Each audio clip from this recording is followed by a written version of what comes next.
All right, welcome to the Church 520 weekend recap. Hello. Hopefully, you guys have had a fantastic week, and yeah, we're here. We're here. So, last week we talked about the fact that David wanted to build a temple, but God said, nope, not for you. And David says, okay, I'm grateful for what you've said, and let's get to it. So, this week we're actually going to get down to what he was getting to. Yes. Brass tacks, as they say. If you want to look in your Bible as to where we're at, we're going to be sitting in 2 Samuel 8, right? That's our chapter that we're going over this week. And at the start of this chapter, it's right after David had handily dealt with the Philistines twice. Yes. Right. And it goes on to say in the beginning of chapter 8 that he's handily dealt with them. And almost gives you the feeling like there's more to be done, right? Because we talked about last week the fact that God, it seems as if God doesn't want David to build a temple because there's another more pressing matter rather than building a house. Yeah. Right? Yeah. Because in this land that they've been given by God, they were told to do a certain thing when they went into the land. At the very beginning. At the very beginning. Yes. They did not do the thing. They did not. So now they've got a bunch of problems with a bunch of different people and making them servants to them. They were supposed to recap, clear out everybody. They did not do that. That is the thing they did not do. Right. So they've got a lot of issues, and they're a bit of a divided kingdom right now, especially after David came into a little bit of power and was just over Judah, and then you had Ishbosheth over the northern kingdoms. So there's just a bit of like a family squabbles going on. Yeah. Nation divided. Really, what we see here is like God saying, temple not right now. But you need to bring the family back together, right? Because even though the elders have made you king over everything, not everybody's on board. Right. So don't paint a wall when there's like a foundation that needs to be fixed. You know, kind of a deal here. Right. So in this, we see David actually go all around the region. And just kind of like getting people under control. Yeah. I guess is a word. Like a whole like sweep. Yeah. So first he went and said he went to the Moabite or went to the area where the Moabites were at. And some of them died. And then some of them became servants. Yeah. And then after they became servants, they brought David something. Yeah, gifts. Yeah, gifts. Or the Bible calls them tributes, right? Definitely not the Hunger Games tribute thing where you're going in for your sister. What is this? The little salute. Is it 4? Yeah, I can't. My pinky doesn't. Something is tribute. Yeah. What is this? Which is volunteer? I think. Let's something like that. Which would be a gift to her sister, but it's not like anyway. Right. I digress. There's some weeds. Get out of those. They brought presents essentially. They did to David. Their motivation we're not sure of. Right. We don't know if it's like, hey, we're happy you're our king.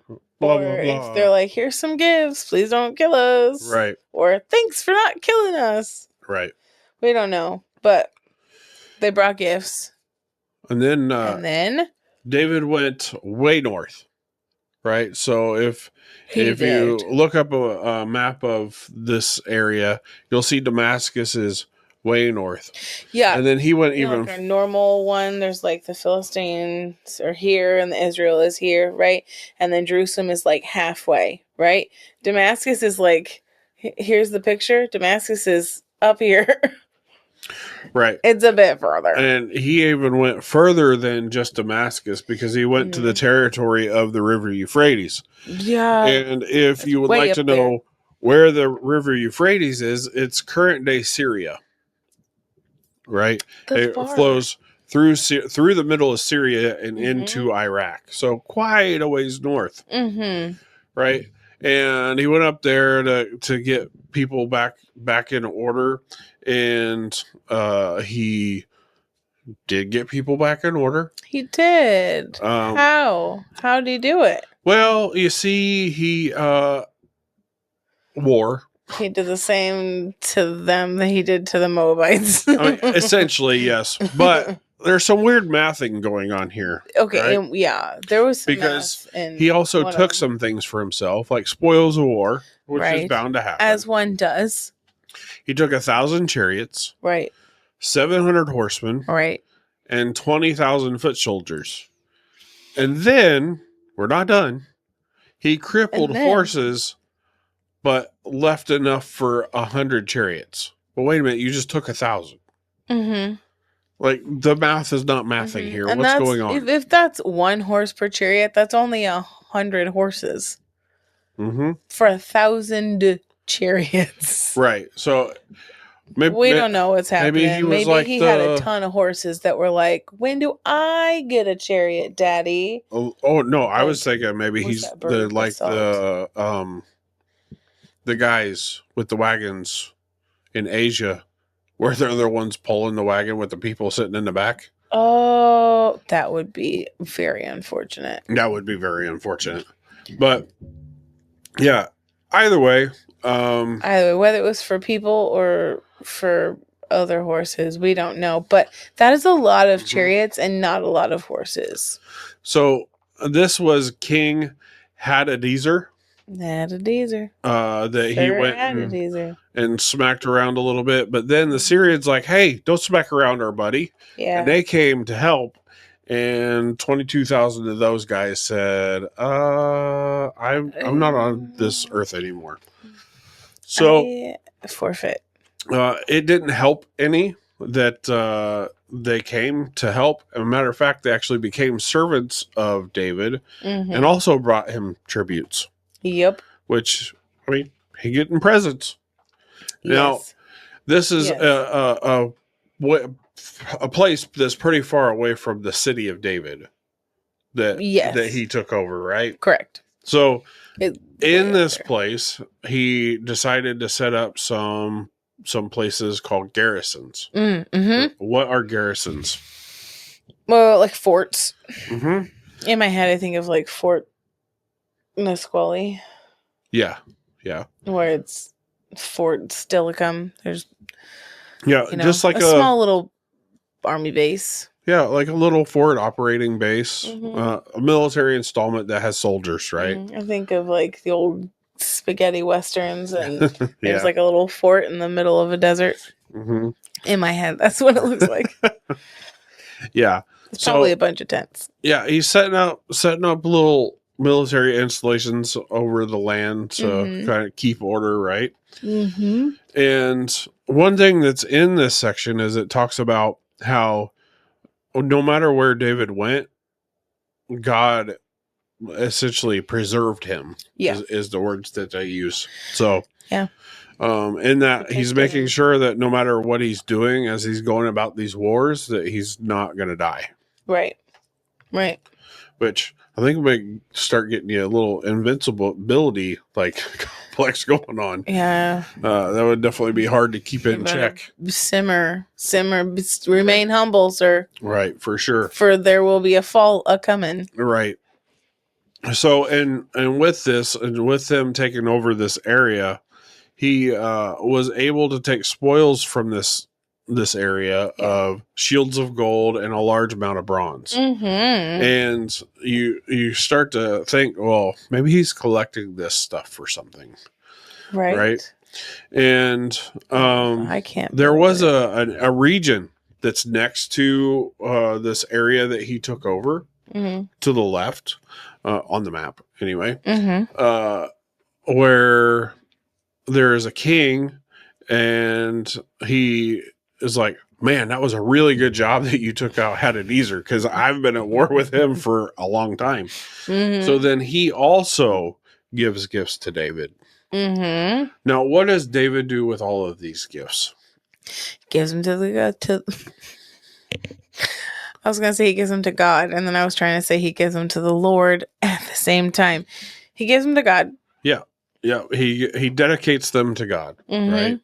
And you'll actually notice in the Bible there, it actually talks about he dedicates all of the stuff that he's gotten from everywhere that he's been, all around, even all the way back to the Amalekites. So to me, it's almost like he's keeps acquiring these precious things to eventually build that temple, right? I'm gonna say, I may not be the one to build it, but I sure as heck will fund it. Right. I will get the stuff ready. It will be there for when my son is doing it. Right. There will be no waste of time. When he's ready, it will be ready. So after David was done in the north. Yes. Was he done? No. No, he sure wasn't. He was not. He actually went down a little further south and said, "Hey, Edomites, get out of here." Yep. And took over that area as well, and then set up more military posts. Yep. Right, trying to keep the order and keep what's going on. That's right. And at the very end of this section in chapter 8, we get a list of some important people. I think to David. So. Yeah. It's basically David's cabinet of what's going on, right? So we have Joab, who was over the army, right? And if you remember right, he was the one that shimmied up the water spout like a spider, and took over the place for them to capture the city of David. Correct. Right. So that's why he's there. We have Jehoshaphat, who was a recorder, which I had to make sure to look up some stuff. He's the rememberer of things. Right, because I was thinking recorder, like write things down. Yeah, like court reporter, court recorder. Not necessarily. From what I saw, is person who remembers or recounts things. Okay, and that'll come into play here in a second. So then you had Zadok and Ahimelech that were priests, right? And if you remember, Ahimelech was with him when he was running around all over the place. In Israel as Saul was chasing him and brought him the ephod a couple times so that he could get guidance. Right.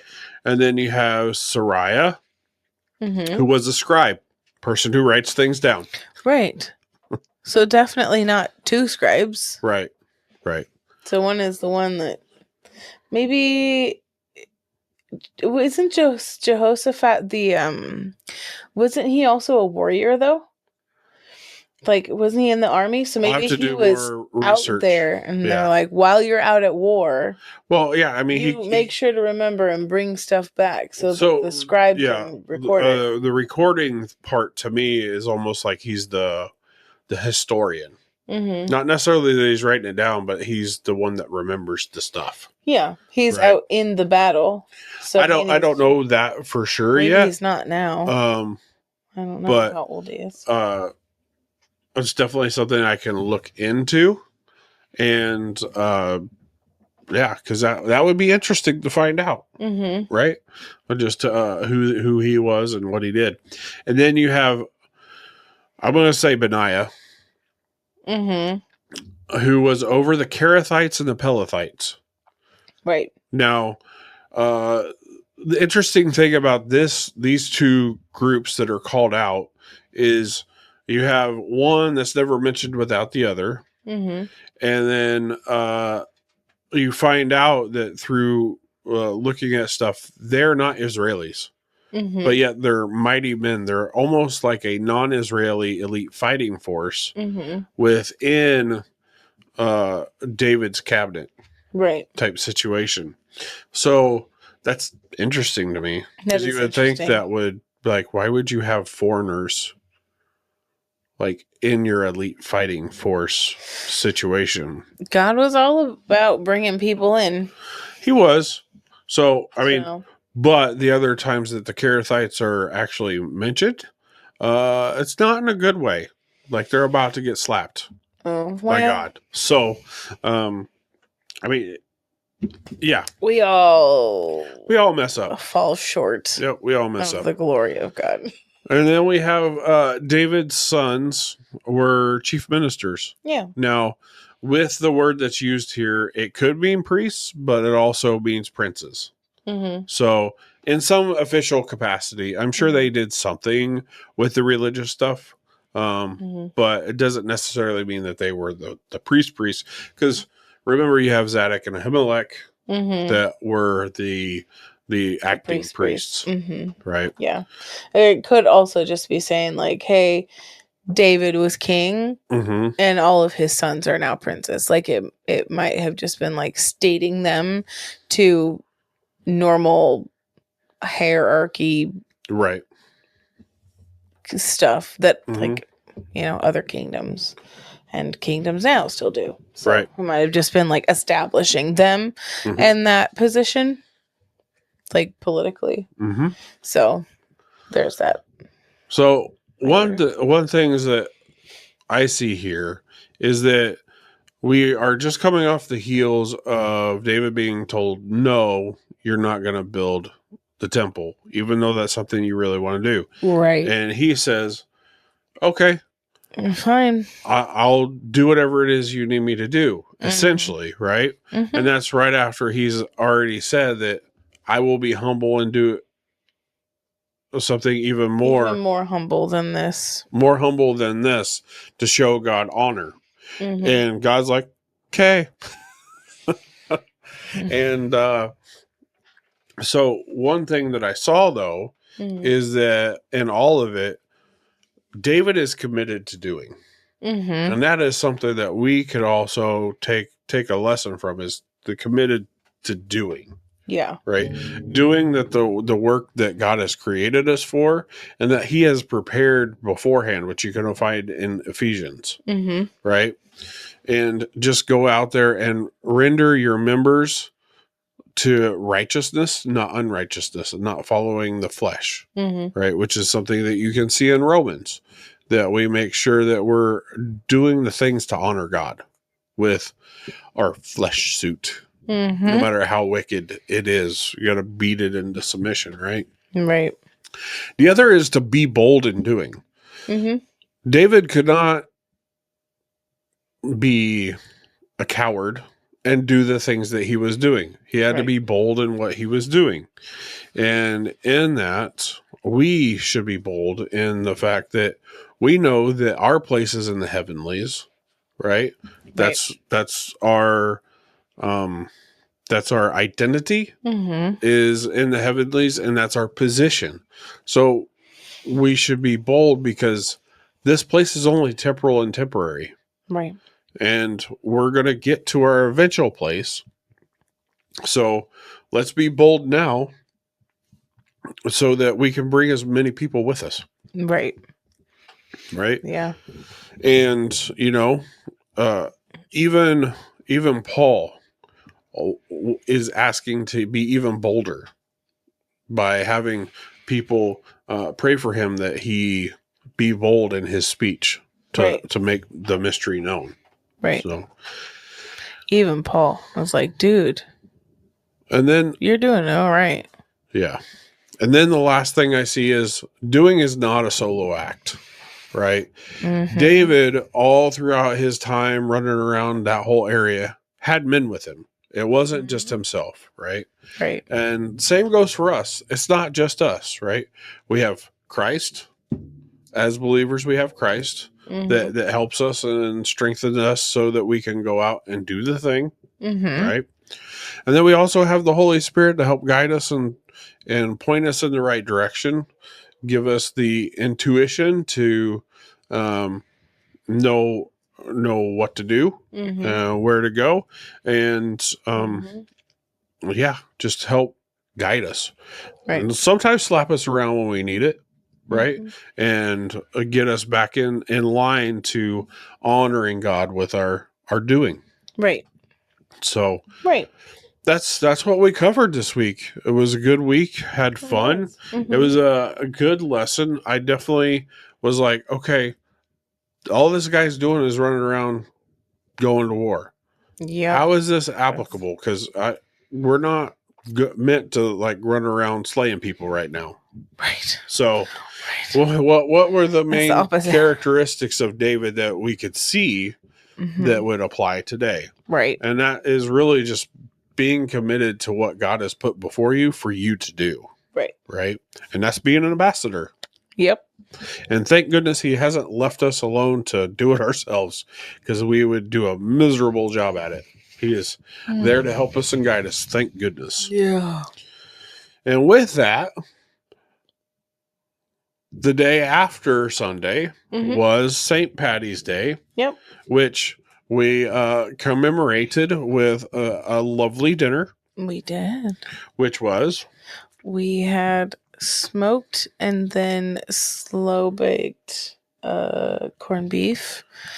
And we turned it into sandwiches. And it was delish. It was very, very delish. We had corned beef Sammys. So, yeah, it was a great dinner, great fun having with the fams and everybody that showed up. If you would like to show up, go ahead and hit the comments and message us. We'll let you know the deets.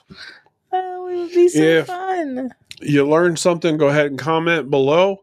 If you liked it, like it. If you want to see more, subscribe. We've all got more videos on the places. Yeah, I'm good. Yeah. All right. We'll talk to you later. Bye. Bye.